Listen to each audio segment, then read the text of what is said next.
galera, estamos aqui dando início a mais uma gravação do MECcast, o podcast da Engenharia Mecânica. Hoje contamos com a presença do professor Rafael, que sempre esteve aí com a gente em todas as gravações, até quase todas, né, Rafael? Quase de vez todas. em quando ele dá uma escapada. Bom dia, Rafael. Bom dia a todos. Estamos aqui também com a presença do nosso egresso, João Victor, que é um empreendedor aí da área do tema que a gente vai falar. Bom dia, João Victor. Bom dia, meu nome é João Victor, trabalho com impressão 3D, sou proprietário da Rei da Impressão 3D e formei em Engenharia Mecânica pela UNRV. Então, já pegando o gancho do João Victor, não estava na hora dele se apresentar não, mas ele já passou o carro na frente dos bois. A gente vai falar um pouquinho hoje sobre impressão 3D. Um tema que está super em alta, um tema que está diretamente relacionado com o nosso curso, né, Rafael? Engenharia Mecânica, que é um processo de fabricação, um processo novo, inovador e que vem crescendo aí e tem uma perspectiva de mercado muito grande. Então a gente vai falar um pouquinho sobre esse tema na gravação de hoje. E estamos aqui também com o nosso quase formado, quase engenheiro Chesley, né? O Chesley está no último período de engenharia mecânica e já está também empreendendo nesse ramo. Bom dia, Chesley. Bom dia. Meu nome é Chesley, né? Sou acadêmico de engenharia mecânica, estou no 10º período e sou proprietário da TSA 3D. Maravilha. Então são 3 personalidades aqui que trabalham diretamente com impressão 3D. O professor Rafael, ele tem uma impressora 3D em casa, ele tem uma impressora no seu laboratório. O nosso escape aqui, sempre que a gente precisa de algo impresso na 3D, a gente socorre ao Rafael. E a gente tem esses empresários aqui que já estão trabalhando com impressão. E a gente vai bater um papo sobre impressão 3D, suas possibilidades, seu custo, como funciona, enfim. A gente vai responder aí diversas perguntas sobre o tema. Começando aqui então, o João Victor, como que funciona o processo de manufatura 3D? Do princípio ali, do básico até a peça sair do forno. Como que funciona isso aí? Então, pra gente fazer essa manufatura 3D, primeiramente a gente precisa fazer o processo de modelagem, que é a criação do projeto que a gente vai fazer. Posteriormente, depois com esse projeto, ele vai gerar um arquivo pra gente. Esse arquivo ele vai ser depois que ele é gerado, a gente vai passar ele para um outro software. Esse software a gente vai fazer as pré-configurações dele de impressão, ou seja, altura de camada, preenchimento, velocidade de impressão, como que essa peça ela vai ser impressa. Posteriormente, com esse arquivo G-Code, ele é enviado para a impressora e a impressora com os dados já pré-configurados, ela vai fazer uma deposição camada por camada até o resultado final da peça. Perfeito, maravilha. Então, eu tenho a possibilidade, João, de imprimir qualquer tipo de peça. Como que funciona isso aí? Eu posso pegar, por exemplo, a chave do meu carro e imprimir? Sim, a gente consegue fazer qualquer coisa. Porém, a gente precisa fazer primeiramente o projeto, né? A gente tendo o projeto dele, qualquer peça a gente consegue fazer ela nas medidas pré-configuradas. Certo, e quando você fala a gente precisa do projeto, esse projeto existem diversas formas de a gente adquirir ele, não é isso? Isso. A gente pode adquirir o projeto, às vezes, algum pronto já na internet, ou a gente pode fazer a modelagem também, fazer ela sob medida. Entendi. Essa modelagem, ela pode ser escaneada, ela pode ser desenhada, ela pode ser criada pelo projetista, não é isso? Sim, tem várias formas de a gente conseguir essa modelagem. Perfeito. Só pegando o gancho que o João falou, geralmente esses procedimentos que ele falou, né, só complementando, então geralmente vem o desenho, esse desenho ele vem em algum formato 3D, né, aí pode ser diversos formatos, mas tendo a extensão 3D, e em seguida ele vai para um software que aí vamos falar assim, cada pessoa escolhe, geralmente com a gama que a gente tem hoje, fatiador, a gente chama de software de fatiador. Como o João falou, já que vai depositando camada por camada, a gente tem um software que vai fatiando essas camadas, né? Vai fatiando o desenho para representar a impressão em cada camada. Então, software geralmente chamado fatiador. Aí a gente tem os fatiadores gratuitos, de acesso aberto, código aberto hoje, né? E tem também os pagos. Não sei particularmente que vocês devem usar, mas assim, isso aí é um pouco particular.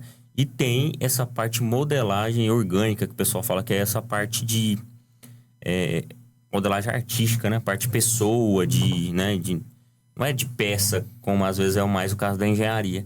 Aí seja um pouco uma outra área, né? Geralmente. Então, recorrer a um software, talvez... um site que tenha essas impressões abertas e prontas, talvez é uma maneira mais rápida de poder imprimir algumas coisas. Porque fazer isso, eu acho que é um pouco mais, né, trabalhoso. Não é tanto da nossa praia da engenharia Só puxando o gancho, o interessante da modelagem, como você falou, Rodrigo, é que, por exemplo, a gente pega um projeto simples que outras áreas da engenharia podem estar utilizando, como engenharia civil e etc. O mais conhecido é o AutoCAD, né? A gente transforma aquele modelo em tridimensional e consegue fazer a peça, né? Geralmente eu falo que tudo que você consegue modelar e desenhar, a gente consegue imprimir, né? Então, como o Rafael disse, na parte de personagens, eu particularmente opto por um profissional de modelagem, ou seja, uma pessoa do design, uma pessoa que já está voltada para essa área. Peças mecânicas eu mesmo faço porque tenho facilidade nos softwares de 3D, né? Eu utilizo muito o SolidWorks, o próprio AutoCAD mesmo, né? Mas foi o que você falou. Geralmente as pessoas vão lá, tem um banco de dados, né? E escolhem aqueles arquivos prontos para imprimir. É mais cômodo. E principalmente quando a gente fala na parte de brinde, de decorativa, facilita bastante, né? Às vezes, quando a gente vai fazer um projeto específico, não tem por onde correr. Hoje a gente faz a modelagem. Existem até scanners, né? Que faz o escaneamento da peça e entrega em boa qualidade. A gente consegue reproduzir isso aí. Eu estive em uma feira internacional há pouco tempo agora, e lá eles fizeram a demonstração de várias possibilidades de escaneamento de peças. Eu achei bem interessante. Aí, pegando esse gancho da possibilidade, também vi sobre isso, tem as possibilidades de uma maneira mais caseira de pegar o Kinect, o sensor Kinect do Xbox e usar para escanear. Um ajustezinho técnico, né? Então é uma alternativa também. Para não falar gambiarra, mas vamos lá. O Chesley, quando a gente fala de impressão, a gente logo pensa em custo. Quanto custa uma impressora 3D hoje? A pessoa quer montar uma empresa, ela quer trabalhar com isso, ela quer se divertir, né? Porque tem gente que usa por hobby mesmo, para fazer algumas pecinhas em casa. Qual o custo de uma impressora 3D hoje? Atualmente, como vem se popularizando muito, a impressão 3D para diversão é muito barato. Então hoje você consegue umas impressoras de entrada que geralmente todo mundo utiliza, que é a famosa Ender 3. Na faixa de R$1.000, R$1.200 você compra uma impressora nova, entendeu? Então o pessoal que quer em casa fazer umas peças, né, para diversão mesmo, ela é ótima de entrada para você aprender como modelar, como fatiar. O processo de fatiamento é muito importante. Então, no começo tem uma certa dificuldade até as coisas engrenarem. Mas vamos lá, a gente está falando de uma impressora de R$1.200, né? Estou falando de uma impressora de deposição, porque existem diversos tipos de impressão. Mas vamos lá, o mais comum, temos impressoras de R$1.200, que são as mais em contas. Aí melhoramos um pouco, a gente consegue comprar uma média na faixa de R$3.000. Aí chegando para semiprofissional, ali nas faixas dos 6, e a nível profissional na faixa dos 15 e afins, né? 15 para cima. Então, hoje em dia se tornou muito acessível para quem quer conhecer. Agora, para quem quer viver disso, o custo é elevado, porque não é porque a gente vê bonecos, não é porque a gente vê coisas assim que o nosso material é mais barato, né? Então, a gente demanda de uma qualidade de materiais muito bons para ter esse tipo de qualidade, de acabamento, entendeu? Certo. E o que vai mudar? A gente pega uma impressora de R$1.000 para uma impressora de 15 mil. Quais são as principais diferenças aí que a gente pode encontrar, João Vitor? Então, a impressora ela vai ter algumas configurações diferentes. Por exemplo, Velocidade de impressão diferente, qualidade de impressão diferente. Além disso também, tamanho que a gente consegue imprimir as peças. Então tem vários aspectos que mudam dela. Algumas impressoras elas já são fechadas, elas já permitem uma qualidade maior na impressão, outras elas já são abertas. Material, né, João? Material diferente também. Tem impressora fechada, né? Eu trabalho com uma K1. Eu já trabalhei com uma Tronx SPXY2. Diferença absurda. Enquanto na outra eu imprimia a 50 mm por segundo, na minha agora eu consigo imprimir a 600 mm por segundo. Isso é uma diferença de praticamente 12 vezes de velocidade de impressão mais rápida. Então, são várias coisas que elas alteram no resultado final da peça, que a impressora também ela vai variar conforme a impressora que a gente está usando. Maravilha. Então, sem falar das limitações, né? Que as impressoras mais baratas, elas têm uma certa limitação. Como o João falou, de velocidade e, por exemplo, até de materiais. Porque tem materiais que as impressoras mais baratas não conseguem produzir. Porque elas necessitam de uma capacidade melhor, elas precisam aquecer mais, exatamente.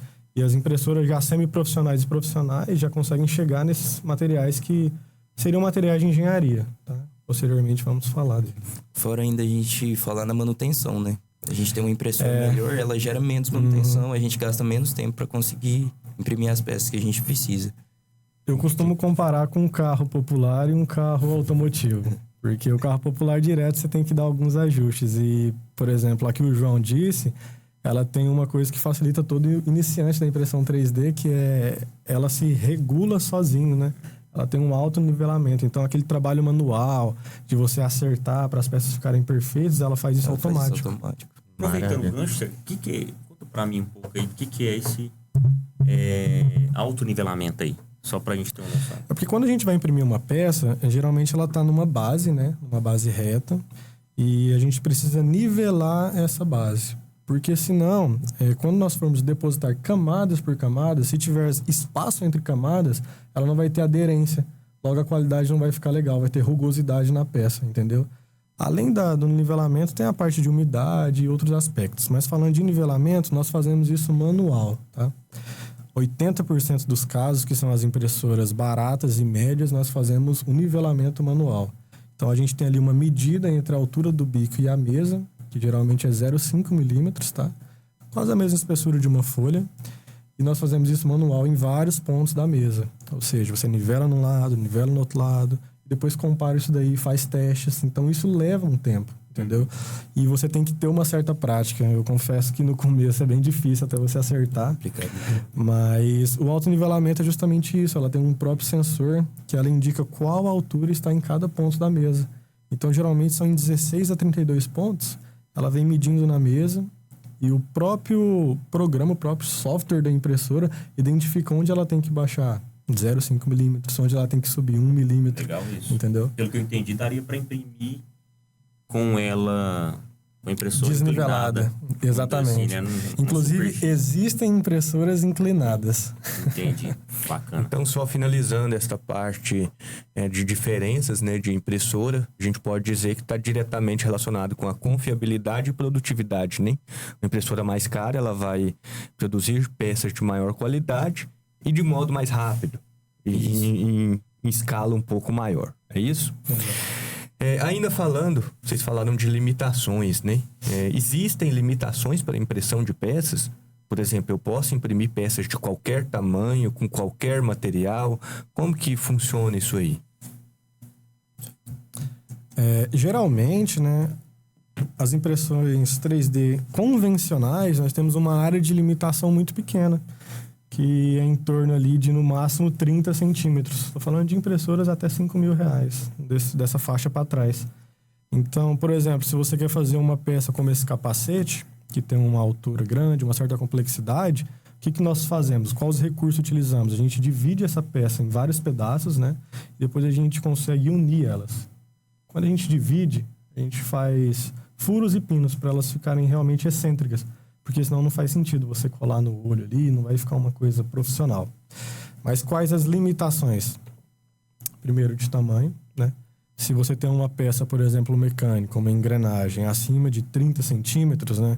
Que é meio difícil de se ver, mas existe, não seria viável você fazer esse processo, né? Aí você já teria que entrar em outros processos. Agora, peças decorativas, com um pouco de paciência e tempo, você não tem limitações. Você vai fragmentando em vários pedaços pequenos, vai unindo. Aí já entra a parte de você fazer a cola, a parte de você passar massa para esconder onde está aquela fissura, entendeu? Então é um trabalho mais artesanal e mais demorado. Isso que eu ia falar, já entra mais uma parte artística aí, né? Sim, sim. Então, assim, de um certo modo existe limitação de tamanho, mas a gente tem uma saída que consegue modular, né? Em impressoras convencionais, sim. Porque lá fora, Rodrigo, a gente tem impressoras grandes, né? Hoje, num valor elevado ali, acima dos 200, 300 mil, nós temos impressoras industriais, entendeu? No qual já imprimem acima de 1 metro. Então, por exemplo, você consegue fazer uma cadeira, se necessário, um manequim, coisas afins, entendeu? Só complementando o que o Chesley estava falando também, hoje existem muitas impressoras que ela trabalham com materiais diferentes também. Por exemplo, na construção civil hoje a gente já consegue até a impressão de casas com a impressora 3D. Então acaba que por essa limitação de tamanho a gente tem mais nas impressoras convencionais mesmo. Acaba que a gente perde um pouco de resistência nos encaixes que a gente vai fazer, mas a gente consegue deixar isso de uma forma que não atrapalhe no projeto final. Então, a não ser em peças que a gente precisa de uma resistência muito grande, o encaixe ele não vai trazer problema nenhum para o resultado final da peça.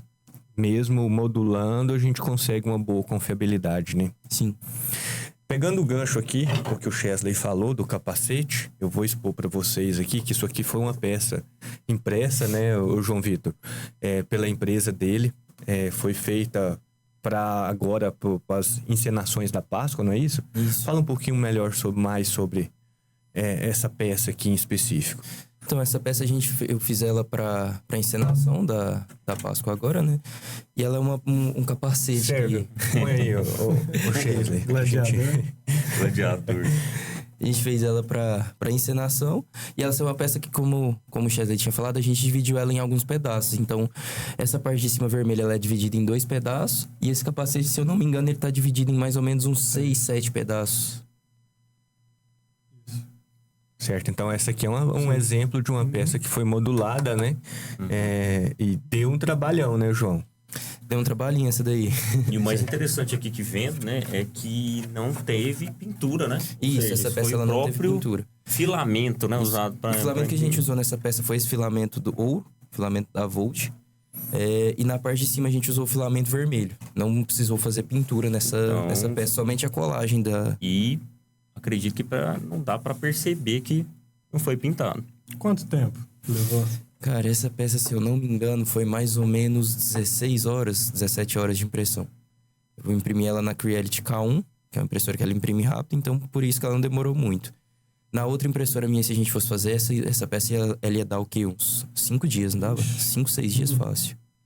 16 horas, 17 horas é pouco. É muito pouco. Para imprimir isso uma aqui. Uma peça nessa complexidade, exatamente, né? Ela tem muito detalhe também, né? Ou seja, em menos de um dia você tem essa peça pronta. É porque já é uma impressora semi-profissional, né? Isso. Já é uma impressora que ela consegue uma velocidade de impressão boa com uma qualidade de impressão também. Na outra, por exemplo, você disse que imprimia a 50 milímetros por segundo. Para chegar nessa qualidade, talvez você teria que baixar. 35, 40. Maravilha, pessoal. Então, no próximo bloco a gente vai falar um pouquinho mais sobre algumas especificidades da impressão 3D.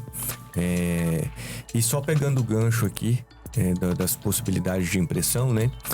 Agora, na próxima semana, professor Rafael, estaremos presentes ao curso de Engenharia Mecânica na Tecnoshow, no stand da Medicina Veterinária, apresentando exatamente peças que podem trazer, né, conforto e bem-estar para os animais. Então, existem algumas possibilidades que a gente pode trazer para promover essa mobilidade para os animais, que é o tema do stand da Medicina Veterinária na Tecnoshow. A gente vai estar em parceria com eles lá, expondo algumas impressões, algumas possibilidades. Esses tempos agora, o professor Rafael, a pedido dos gestores do curso de Medicina Veterinária, imprimiu, né, Rafael, alguns óleos de animais para que a gente pudesse fazer alguns experimentos e gerar pesquisa e futuramente talvez poder ser utilizado ali como um substituto, né? Para não ficar o espaço vazio ali, no caso de o animal perder. Para não ficar o espaço vazio, né? Não é nem para poder substituir a visão, porque já não é o caso, mas exatamente para esteticamente melhorar. Então é isso, pessoal. Já já a gente volta falando um pouco mais sobre impressão 3D.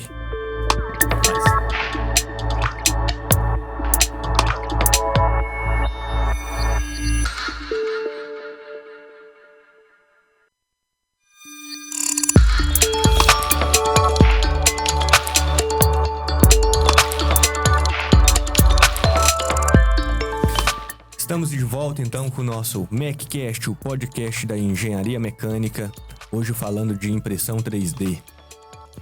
Pessoal, estamos aí de volta. Encerramos a última parte, né? Falando das possibilidades da impressão 3D, né? Um campo. Inclusive, a gente já falou da aplicação na parte veterinária, né? Em animais. Pegando esse gancho, que tipo de materiais aí geralmente vocês utilizam? Ou o que é utilizado de maneira geral, né? Ou seja, quais materiais eu posso realizar essas impressões? A impressão 3D, normalmente, ela usa termoplásticos, resinas, metais, cerâmicas ou compósitos. Porém, para esses materiais, eles vão depender da impressora que a gente vai usar. Então, algumas impressoras elas vão ter uma temperatura maior que a gente consegue chegar, outras elas vão ter uma temperatura menor. Isso vai depender da impressora pra gente ver o material. Normalmente, o que eu uso mais, ele é um plástico PLA, que ele é um plástico biodegradável. Então, isso é muito variável e depende também da onde a gente vai estar usando essa peça. É uma peça que ela precisa de mais resistência mecânica, se ela precisa de resistência à temperatura. Então, tem vários materiais que a gente usa. Isso é muito variável de qual que é o material que vai ser usado. Depende do projeto que a gente quer fazer. Isso, como o João falou, aproveitando, o PLA é o mais comum pela facilidade de ser impresso, né? Por exemplo, quando nós precisamos de uma peça mais resistente, nós entramos em outros artifícios, onde aquela impressora de R$1.000 não consegue imprimir, né? Um exemplo é o Tritan, que já é um material de engenharia, entendeu? Que tem ali próximo à resistência do nylon, entende? Então você consegue fazer peças bem robustas na área da engenharia. PLA eu vejo mais na área estética, tá? É um material feito do amido de milho e da cana-de-açúcar, né? Então ele não polui o meio ambiente, é bem biodegradável mesmo. Legal. Só que como o João falou, hoje existe até impressões metálicas, né? Na qual, nesse mesmo filamento que o João trouxe, dentro dele tem pó de metal. Você imprime uma peça que esteticamente ela é de plástico, depois você entra num processo de sinterização, que já entra na área da engenharia mecânica, onde você vai derreter aquele material e agrupar as moléculas de ferro. Interessante. Ou seja, ele vai derreter aquele plástico, vai evaporar, tô falando aí de 1.000 graus acima, tá? E vai deixar uma peça metálica. Então, hoje já é possível imprimir no metal. Metalurgia do pó, né? Que é a área, não é? Que coisa linda, hein, Rafael? Ver esses meninos falar de engenharia, né? Há pouco tempo atrás não sabia nem a diferença do plástico pro metal. Hoje já tá falando aí bonito. Propriedade falando ainda. Com propriedade dos componentes químicos das peças. Vamos mostrar pro pessoal aqui o formato que esse material vem, né? Ele vem num rolinho, e não sei se vai dar pra perceber aí, a gente tem um fio mesmo, no caso aqui é PLA, esse material. Esse PLA. É um plástico, uma espécie de um plástico. E geralmente 1,75 milímetros. A espessura dele é o diâmetro de 1,75 milímetros. E a impressora, ela vai puxando esse fio aqui e vai derretendo esse fio. E depois de derretida, ela vai depositando camada a camada desse fio para constituir a peça. Falei alguma besteira? Não, é exatamente isso aí, tá? Exatamente isso aí. Ela passa, né? Ela é um fio que passa por um extrusor, né? Um extrusor que é o bico, né? Da impressão que geralmente a gente fala. Então esse bico ele tá a uma certa temperatura. Ele é empurrado ali, vamos dizer assim. E ele vai saindo, né? Podendo ser preenchido, colocado camada por camada. Exatamente isso aí. E é isso que leva muito tempo na impressão 3D, entendeu? Porque ali a gente está imprimindo uma peça, uma camada de 0,2 milímetros. Só para a gente ter uma noção de tempo, se você imprimir uma peça de 2 centímetros, aquele bico vai ter que passar no mesmo ponto 100 vezes.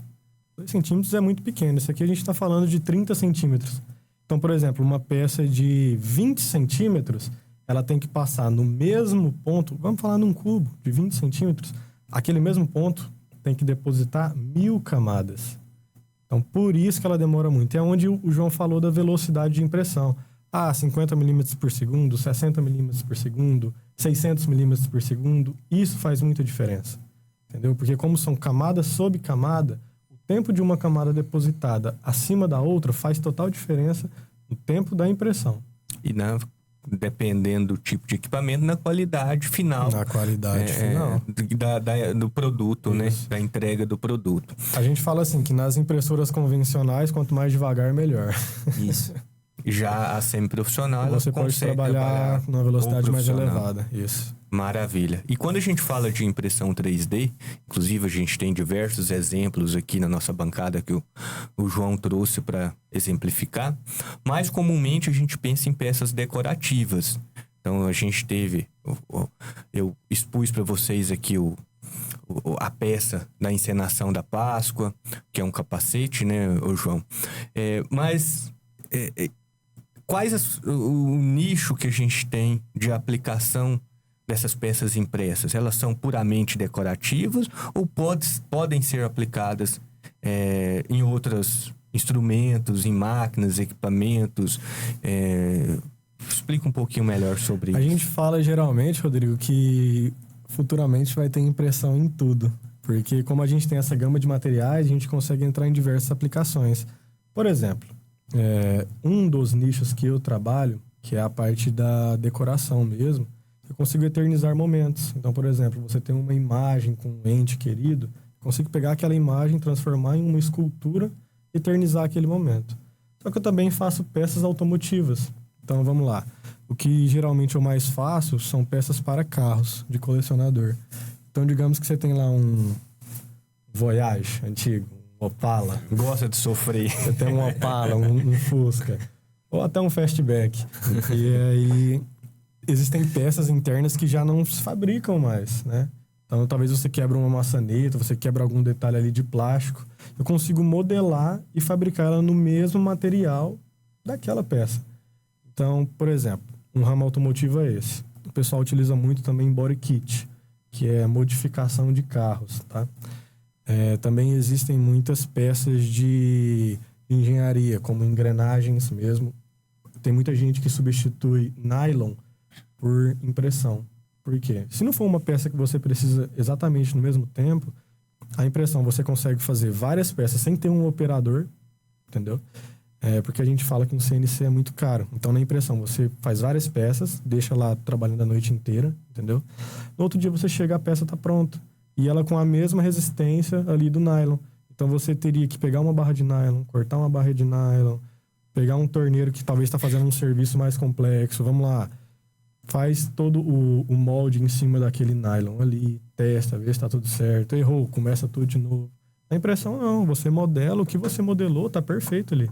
Você jogou ali, a precisão dela, essa altura de camada é literalmente a precisão.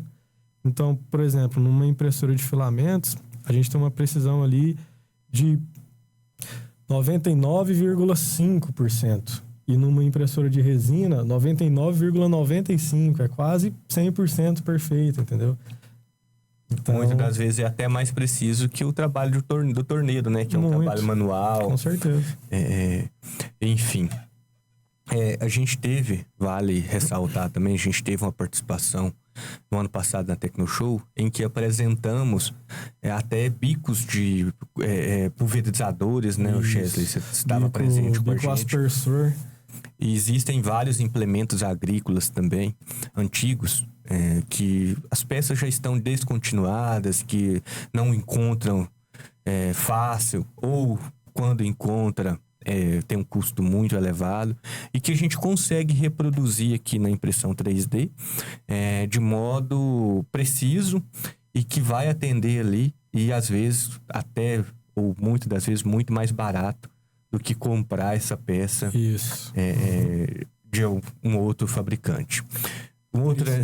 Interessante dessa parte também, aproveitando o gancho da agricultura, Em relação aos bicos irrigadores, algo que eu acho interessante é que com a gente fazendo pela impressão 3D, a gente consegue alterar algumas características da peça. Então a gente consegue colocar ela para irrigar de uma forma com mais água, menos água. A gente consegue alterar algumas características que vai dar um resultado final diferente na peça também. Aproveitando esse gancho da agricultura. Conforme a necessidade do contratante, né? A necessidade que a pessoa precisa.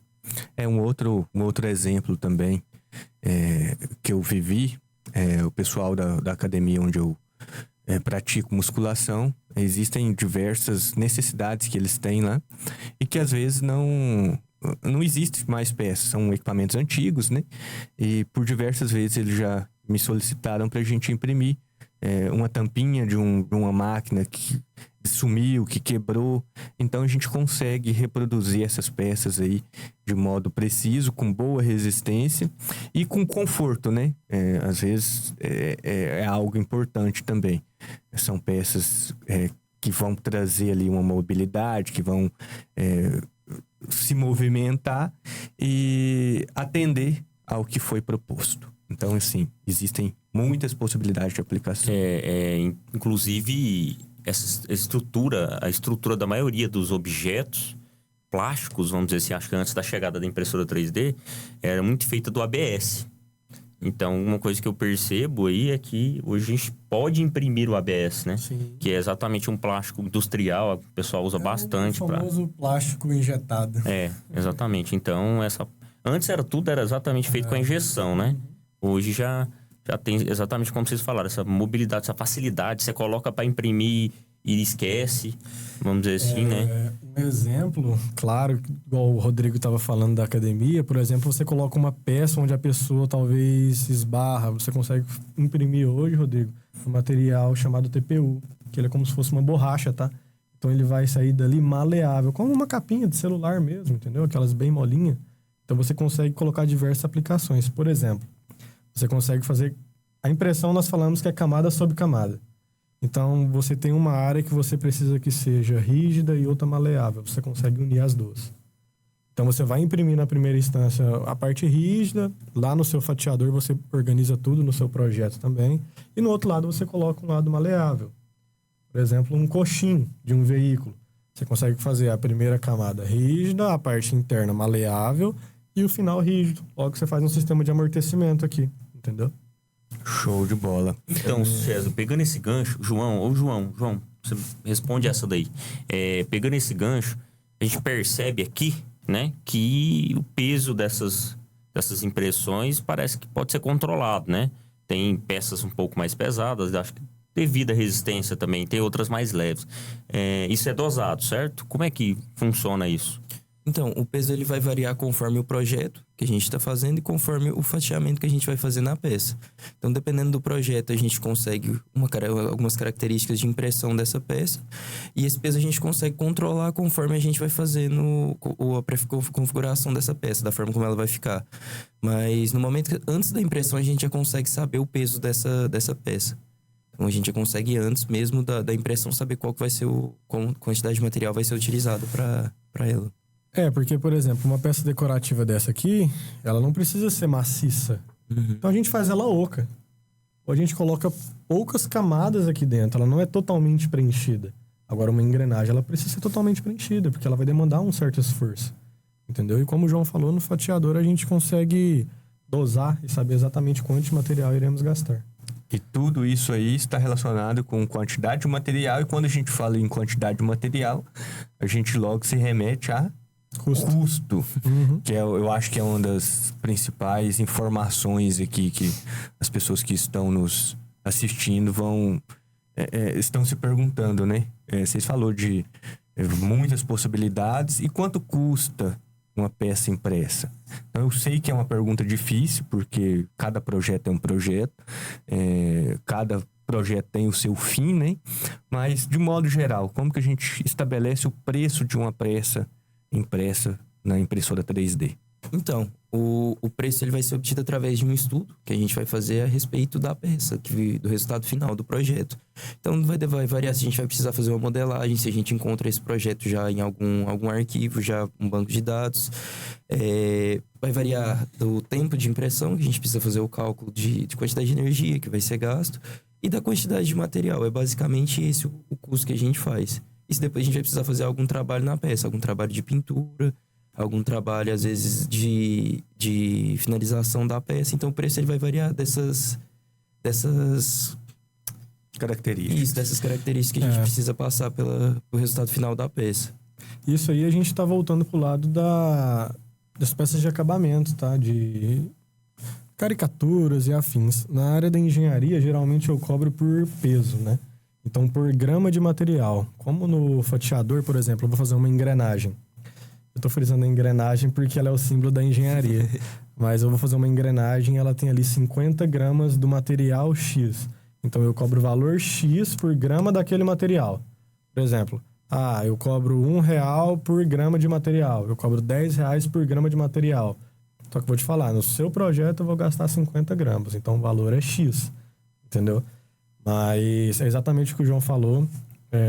Custo do filamento, tempo de impressão, que seria a energia, e complexidade no projeto, que seria acabamento, pintura, né, modelagem e afins. Maravilha. Mas é barato. Maravilha, mas vocês não responderam minha pergunta, né?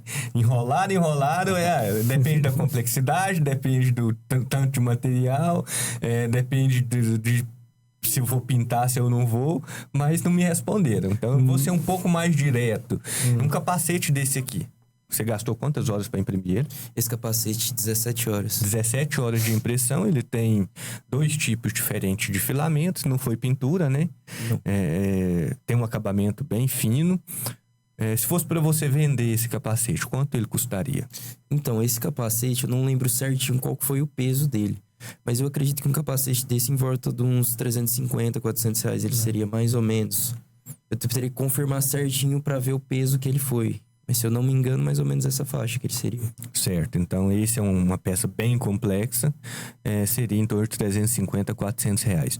O Chesley, vamos dar um exemplo lá da tampa do carro que foi descontinuada. Eu me lembro de em algum momento você falar que estava imprimindo a tampa dos fusíveis, Isso. não é isso? De um veículo. Exato. Que necessitou ali, que o proprietário te solicitou para fazer essa peça. Quanto custa, por exemplo, uma tampinha de um veículo, algo simples, sem muito trabalho, sem muito complexidade? Quanto ficaria? Rodrigo, geralmente nesses casos aí, peças pequenas ali, de 5, 10 centímetros, fica na faixa de 50, R$100 mesmo, entendeu? Uma peça com material de qualidade e geralmente peças pequenas, assim, de complexidade, eu sempre dou uma extra. Então, por exemplo, você me solicita uma tampa, mas eu sei que é uma peça que quebra, por exemplo. Eu entendo sua demanda e pela confiabilidade eu te cobro um valor e eu sempre faço um protótipo. Antes de imprimir qualquer peça, eu faço um protótipo para teste, entendeu? Então, eu acabo te bonificando com esse protótipo, caso você precise futuramente, entendeu? Então, eu acredito que o custo é relativamente barato, porque seria uma peça aí que você encontraria de R$200, R$300, você vai pagar 50, entendeu?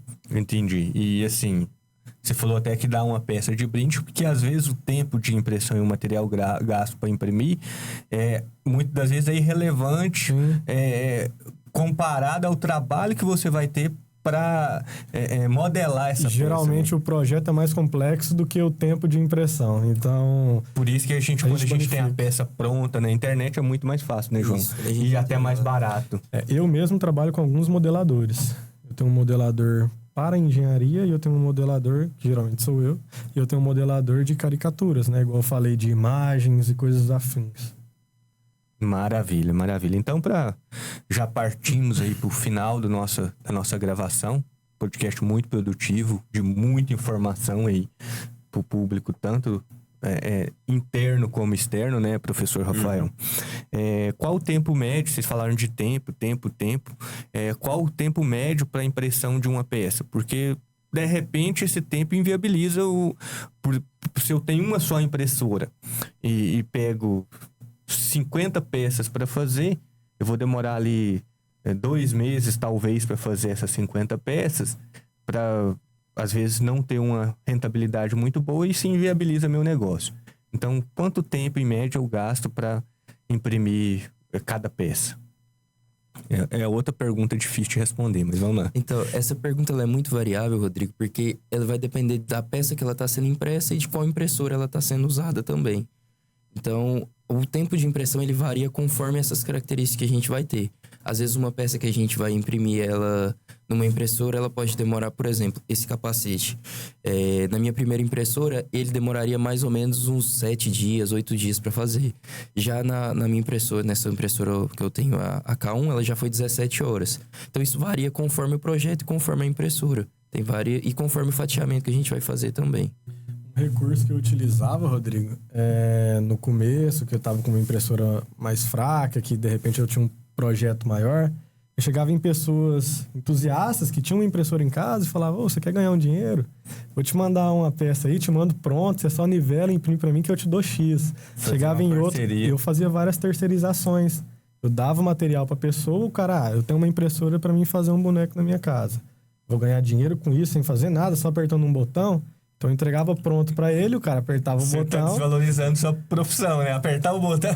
E ele apertava. Eu fazia todo o processo difícil, entendeu? Entendi, você terceirizava. E aí eu terceirizava com várias pessoas que eu tinha uma linha de produção. Entendeu? A ideia era essa mesmo. Maravilha. Pessoal, então a gente vai encerrando aqui. Muito obrigado pela participação do João Vitor.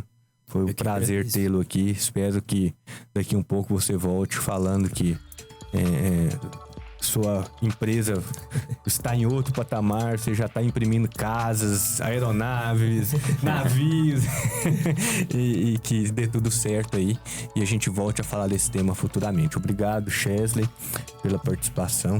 Eu agradeço. Nessa manhã aqui, muito bate-papo, muito bom, muito produtivo, de muito aprendizado. Confesso que algumas coisas aqui eu aprendi mesmo, já tendo uma certa convivência com a parte de prototipagem, né?